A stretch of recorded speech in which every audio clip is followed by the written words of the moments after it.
कहते हैं कि जब भगवान को लगता है कि अब संसार के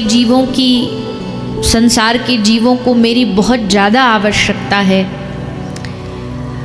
तो भगवान उन जीवों के लिए ही, उनके आनंद सुख के लिए अवतार ग्रहण करते हैं।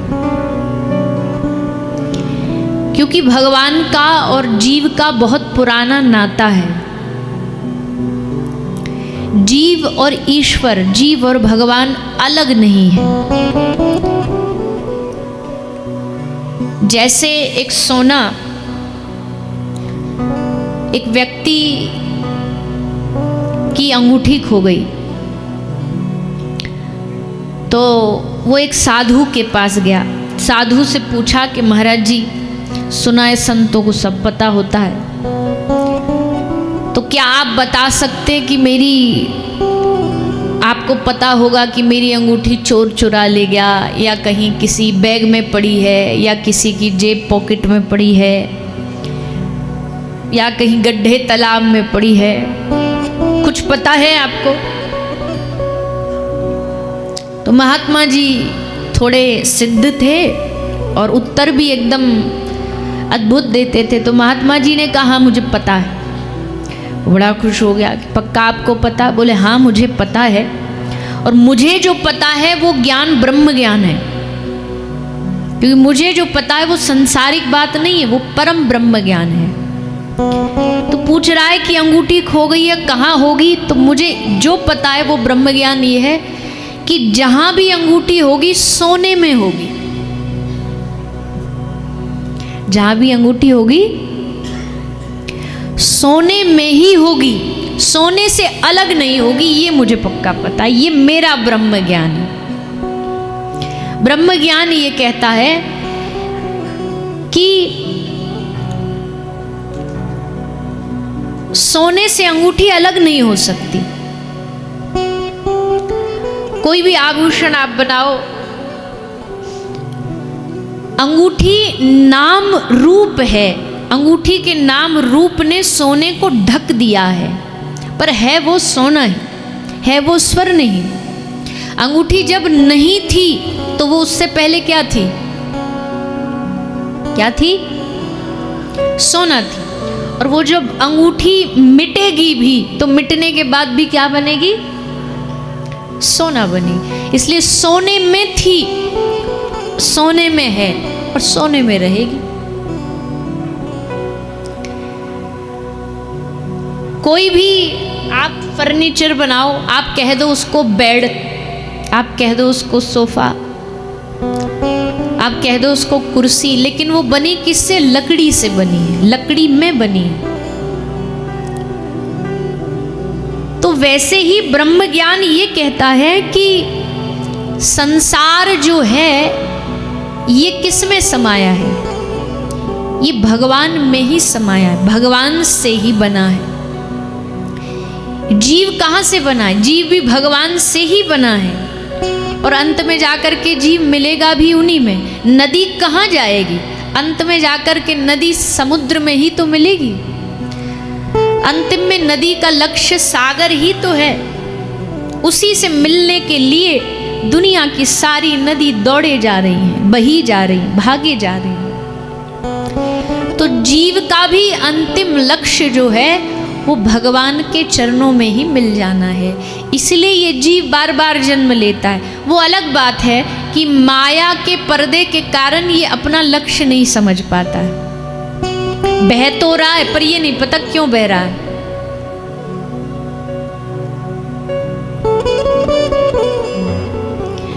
तो इसलिए जो लोग कहते हैं कि सब कुछ ब्रह्म में है, सब कुछ भगवत में है, ये ब्रह्म ज्ञान है तो बड़ा अच्छा। एक गुरु ने शिष्य को उपदेश दिया, कहा कि बेटा भीतर बाहर सब जगह ब्रह्म ही है। तो इसने ये बात रट ली, तू भी ब्रह्म, मैं भी ब्रह्म, ये भी ब्रह्म, वो भी ब्रह्म। पर रटना और उतारना तो बड़ा फर्क होता है ना जीवन में। एक दिन राजा का हाथी आ रहा था, तो वो थोड़ा मतवाला हो गया, बावरा हो गया। तो उस पे जो महावत बैठा था चलाने वाला, तो वो देख रहा है सामने ये आदमी खड़ा है, तो उसको जोर जोर से चिल्ला चिल्ला के कह रहा भैया हट जाओ आगे से हट जाओ, हाथी बावरा हो गया। तो ये खड़ा खड़ा क्या कह रहा है, हाथी में भी ब्रह्म मुझ में भी ब्रह्म, ब्रह्म ब्रह्म को क्या मारेगा, तुझ में ब्रह्म मुझ में ब्रह्म। खड़ा रहा, आके हाथी ने मार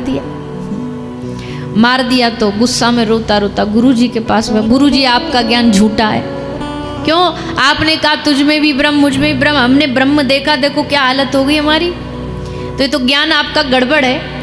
महाराज जी ने कहा बेटा हमारा ज्ञान गड़बड़ नहीं, ज्ञान तो सच्चा था पर तू अभी कच्चा रह गया। हमने कहा सब में ब्रह्म, तो उस महावत में भी तो ब्रह्म था जिसने तुझसे कहा था हट जा, तो तू हटा क्यों नहीं। ब्रह्म ने ब्रह्म को कहा, ब्रह्म ने ब्रह्म की मानी नहीं, तो ब्रह्म ने ब्रह्म को उठा के फेंक दिया। सीधी सी बात है, जब तुझे माननी नहीं तो केवल रटने से थोड़ी ना ब्रह्म ज्ञान हो जाएगा।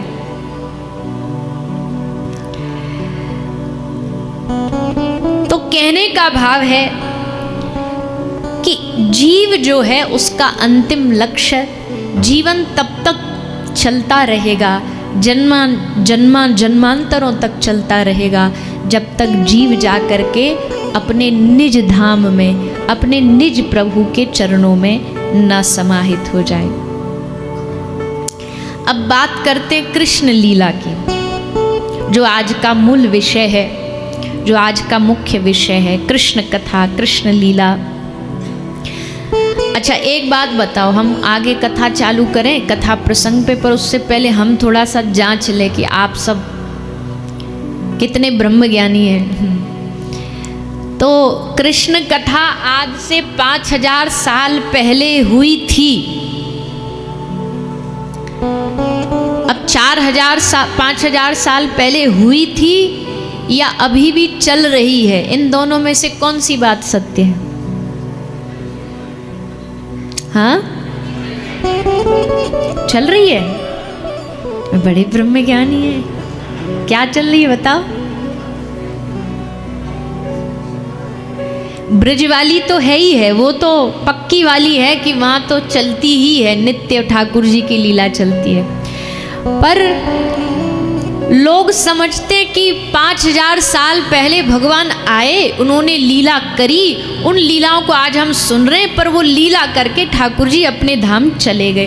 पर ना तो भगवान गए ना आए। जैसे आज से कुछ हजार साल पहले तक किसी को नहीं पता था, सब क्या सोचते थे, सूरज उगता है और फिर अस्त हो जाता है। पर फिर क्या पता चला कि ना तो सूर्य उदय होता है ना सूर्य अस्त होता, वो तो धरती है जो घूमती रहती है। सूर्य तो अपनी जगह पर है, परमानेंट वही है, ना वो उदय है ना अस्त है। वैसे ही ठाकुर जी आए, आके चले गए, लीला करी, लीला करके चले गए। ना तो भगवान की लीला अस्त होती है ना उदय होती है, वो सदा सर्वदा के लिए है। ये तो बस जब जब आवश्यकता पड़ती है तो वो दृश्यमान हो जाती है, दिखने लगती है, और जब आवश्यकता नहीं होती तो अदृश्य हो जाती है, पर चल फिर भी रही होती है। लीला भगवान की कभी रुकती नहीं है। कभी भगवान माखन चोरी, कभी भगवान महाराज, कभी भगवान भगवत गीता का उपदेश, ये लीला अदृश्य नहीं होती, हमारी दृष्टि में दिखना बंद हो जाती है। तो ठाकुर जी ना आए ना गए, वो थे, वो हैं और वो हमेशा रहेंगे।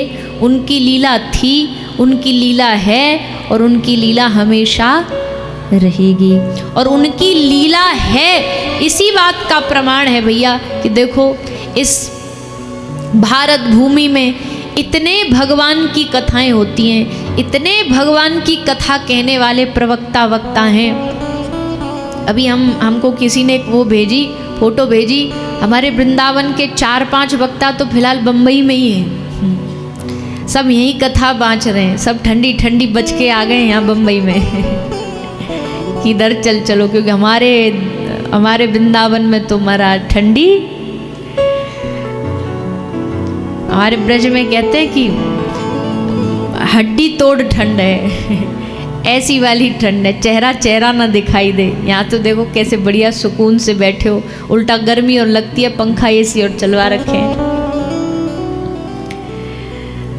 तो हम भी भगवान की कृपा से थोड़ा थोड़ा बच गए। वैसे तो हमें ठंड बहुत पसंद है, पर इतनी भी नहीं कि भैया गली जाएं। तो ठंडी ठंडी ठाकुर जी ने थोड़ा सा बचा ली। पहले अहमदाबाद आ गए, वहाँ बच गए, अब लोनावाला आ गए, वहाँ बच गए, और अब अगली बम्बई में फिर पहुँचेंगे जब जनवरी में एकदम। और ठाकुर जी हमें ठंड इसलिए पसंद है क्योंकि हम धरती पर ठंड में ही पधारे थे। 19 जनवरी को हमारा जन्मदिन आने वाला है, तो शायद इसलिए भी। तो जी भगवान की लीला हुई नहीं थी, भगवान की लीला चल रही है। आज जब 7 दिन हम भगवान की कथा गाते हैं तो देखो पूरी की पूरी कृष्ण लीला फिर से एक बार उभर करके आ जाती है। कृष्ण जन्म महोत्सव हो गया, गिरिराज जी की लीला हो गई, महारास लीला हो गई, द्वारिका लीला हो गई, ठाकुर जी का विवाह हो गया। सारी लीला फिर से एक बार प्रकट हो जाती है। और ये कथा में जो प्रकट हो रही है ये केवल बातें नहीं है, असल में ये ठाकुर जी की लीला ही प्रकट हो रही है। श्री ठाकुर जी की कथा में, भागवत में कृष्ण प्रकट होने का मतलब ये नहीं है कि केवल पल्ले में बैठ करके कृष्ण आया है। नंदोत्सव का मतलब है कि ठाकुर जी हमारे हृदय में ही जन्म ले लें और प्रकट हो जाएं कथा सुन करके। ये असली नंदोत्सव है। गिरिराज जी की कथा सुन करके ठाकुर जी हमारे हृदय में श्री गोवर्धन नाथ के रूप में प्रकट हो जाएं।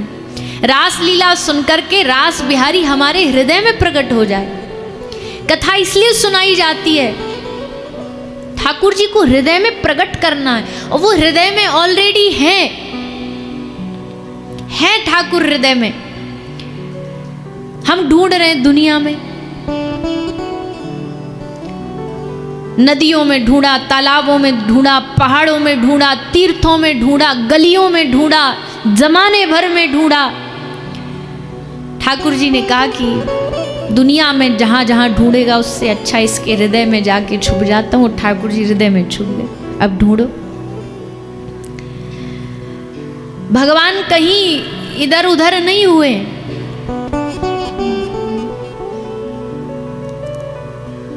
हम कई बार कहते हैं कि ठाकुर जी को ढूंढने की आवश्यकता इसलिए नहीं क्योंकि वो तो अपनी फिक्स जगह पर है। खोए वो नहीं है, खोया इंसान है। भगवान तो जहाँ थे वहीं है, खोया इंसान है। और खोए इंसान को कैसे ढूंढा जाएगा? एक कृष्ण से बिछड़ी हुई गाय ठाकुर जी से ही प्रार्थना करती है, हे नंदनंदन, बंशी के स्वरनाद से टेरो, मधुर तान से मुझे पुकारो।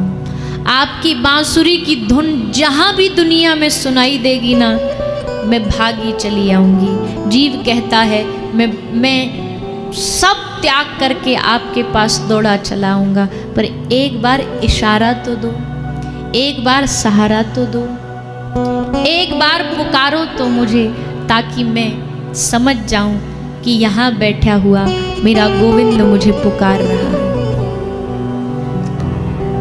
ठाकुर जी असल में इशारा देते हैं, इशारा तो वो देते हैं पर हम इशारा समझना नहीं चाहते। वो सहारा तो देते हैं पर हम समझना नहीं चाहते। वो किसी ना किसी अनुभव से हमको याद तो दिलाता है कि मैं हूँ, तेरे पास ही हूँ, पर हम समझते नहीं। वंशी के स्वरनाद से ठाकुर जी से कह रहे, ठाकुर जी हमें पुकारो, हमें इशारा दो। ये जो कथा में आकर के आप बैठे हो ना, ये कथा भी एक प्रकार का भगवान का इशारा और उनकी तरफ से पुकार ही है कि आजा मेरी शरण। ये कथा पुकार है, भगवान के द्वारा हमें पुकारा जाता है, भगवान के द्वारा हमें इशारा दिया जाता है कि मैं यही हूँ। मोको कहा ढूंढे रे बंदे, मैं तो तेरे पास में, मैं तेरे पास में ही हूँ। बार बार भगवान की पुकार को अनसुना कर देते हैं। कान में दुनिया की आवाज़ इतनी हैवी हो जाती है, इतनी भारी हो जाती है कि भगवान की आवाज़ को गौन कर देते, अनसुना कर देते। पर भैया कितनी बार अनसुना करोगे। कभी आप देखना, कभी आप एकांत में देखना, कभी ऐसा होता कि कई लोग कोई भगवान को ज़्यादा जानते नहीं है, पर कोई एक ऐसा शब्द होता है, कोई एक ऐसा किसी की वाणी होती है, किसी का गाया हुआ भजन होता है कि वो एकदम ऐसे दिल को छूता है। उसे समझ भी नहीं आ रहा होता कि ये क्यों हो रहा है मेरे साथ, ये शरीर में रोमांच क्यों हो रहा है, मेरी आंखों में अश्रु क्यों आ रहे हैं, कृष्ण नाम सुनते ही मुझे क्यों ऐसा हो जाता है कि आंखें भीग जाती हैं। ये इसलिए है क्योंकि इस जीव का, इस आत्मा का भगवान से बहुत पुराना कनेक्शन है, बहुत पुराना संबंध है। वो संबंध बार बार एक बबूले की तरह उठता है। हाँ, माया थोड़ी प्रभावशाली है, इसलिए कभी कभी उसे दबा देती है, फिर कोई याद आ जाती है, फिर वृंदावन से कोई प्रवक्ता, कोई साधु आ जाएगा, वो याद दिलाएगा, फिर एकदम मन में मचल उठेगी कि कैसे ठाकुर जी को प्राप्त करें। वो इसलिए है क्योंकि आत्मा भगवान से मिलन के लिए तड़पती है, आत्मा भगवान के पास जाने के लिए लालायित रहती है। कभी आत्मा की आवाज को दबाओ नहीं, सुनो उसे, क्या चाहती है ये। मन बुद्धि चित्त ये तो न जाने पता नहीं क्या क्या चाहता है। मन पता नहीं रोज नई इच्छा लेके पैदा हो जाता है, बुद्धि पता नहीं रोज क्या क्या मामले नए नए लेके पैदा हो जाती है। पर कभी सोचो आत्मा क्या चाहती है, कभी सोचो आत्मा की पुकार क्या है। मन चाहेगा आपसे प्रॉपर्टी, मन चाहेगा आपसे बड़ी गाड़ी, आत्मा नहीं चाहती।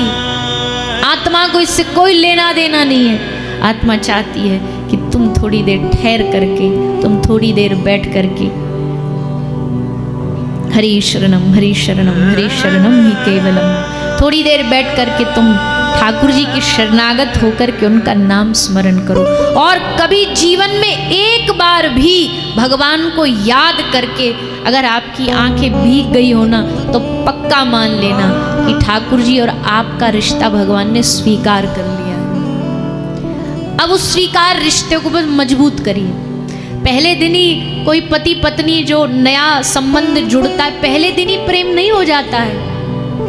प्रेम को प्रगाढ़ हो, पहले दिन तो रिश्ता जुड़ गया, शादी हो गई, बस कोई परिचय नहीं है, कोई लेना देना नहीं है। पूर्व काल में तो यही होता था, कोई जान पहचान नहीं होती थी, अनजान दो व्यक्ति आए, एक पुरुष एक नारी, विवाह हो गया, रिश्ता जुड़ गया बस। पर उसी समय प्रेम हुआ नहीं, फिर धीरे धीरे जानना पड़ता है एक दूसरे के विचार, एक दूसरे का स्वभाव। तो रिश्ता तो जुड़ा हुआ है ठाकुर जी के साथ, अब उनको जानो। कैसे जानो? भगवान की कथा जनाए। कोई पूछे कि हमसे पूछे कि भई आपकी कथा का मूल उद्देश्य क्या होता है, हमको लगता हम इतना ठाकुर जी की महिमा गाएं, इतने उनके स्वभाव उनके गुण की महिमा गाएं कि जितने भी लोग कथा सुनने आए ना, उनका मन ललचा जाए।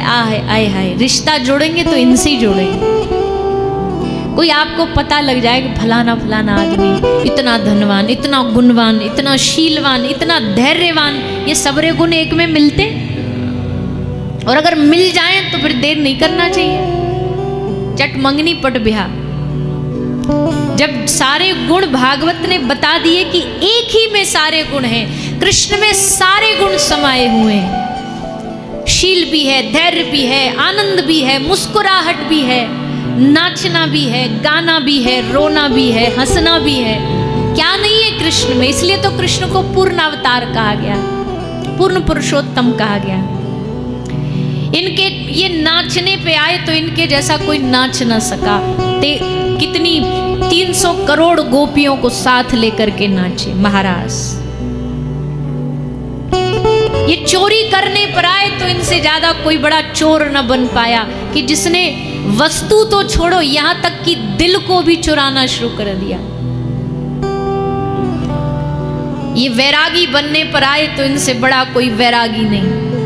पूरा यदुवंश आंखों के सामने युद्ध हो रहा है और ये बैठे शांत मुस्कुराते हुए। एक बार ग्रस्त कैसे ग्रस्ती हैं ये।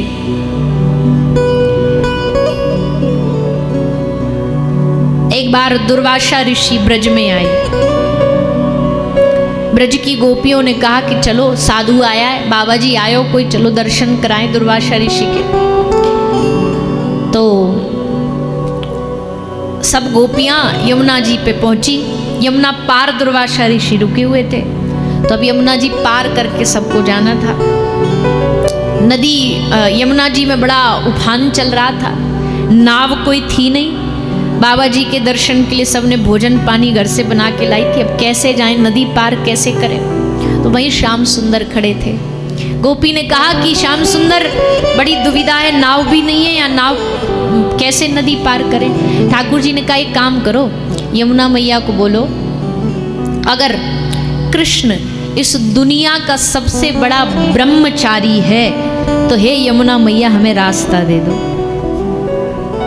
अब जैसे गोपी ने सुना तो पहले तो गोपी खूब हंसी कि याद है तुम हमारे साथ कल महाराज तुम ही कर रहे थे रासलीला, महाराज की लीला, और तुम कहते हो सबसे बड़े ब्रह्मचारी। तो ठाकुर जी बोले तू कह के तो देख, तुझे पता तो लगेगा जब ही। तो गोपी गई, गोपी ने जाके यमुना जी को कहा कि इस दुनिया में ब्रह्मांड में सबसे बड़ा अगर ब्रह्मचारी कोई है वो कृष्ण है, तो हमें रास्ता दे दो। यमुना जी ने तुरंत रास्ता दे दिया। सारी गोपियां यमुना पार करके दुर्वासा ऋषि के पास पहुंची, भोजन पवाया। भोजन पवाने के बाद अब आ तो गई, अब लौटे कैसे, ये भी एक दुविधा। दुर्वासा ऋषि ने कहा एक काम करो, जाते समय यमुना जी को बोल देना कि अगर दुर्वासा ऋषि ने कभी भी अपने जीवन में हवा के अलावा, वायु आहार के अलावा एक भी अन्न का दाना न खाया हो, जो पूरा जीवन वायु पर ही आहार करते हो, तो हे यमुना जी हमें रास्ता दे देना। गोपी बोली अभी 56 भोग किसने खाए थे? हम जो बना के लाई घर से, कौन खा रहा था हमने? दुर्वासा ऋषि बोले तुम बस बोलो तो। गोपी ने जाके बोला कि कभी दुर्वासा ऋषि ने जीवन में वायु के अलावा कोई आहार न किया हो तो रास्ता दे दो। तुरंत यमुना जी ने रास्ता दे दिया। तब गोपियों को बात समझ में आई। एक तो देखो भैया, भगवत प्राप्त महापुरुष और भगवान, इनकी लीला देखने में कुछ और होती है और होने में कुछ और। हाथी के दांत खाने के कुछ और होते हैं, दिखाने के कुछ और होते हैं। तो भगवत प्राप्त महापुरुष भी देखने में तो बड़े अटपटे लगेंगे, बोले भैया अभी तो भोजन किया हमारे सामने, पर उनकी लीला अलग होती है। वैसे ठाकुर जी की भी लीला, 16,108 ब्याह कर लिए और फिर भी दुनिया का सबसे बड़ा ब्रह्मचारी अगर कोई सर्टिफिकेट देना होगा ना, तो पहला नाम श्री कृष्ण का आएगा। भगवान की लीला दिखने में और होने में बड़ा फर्क है।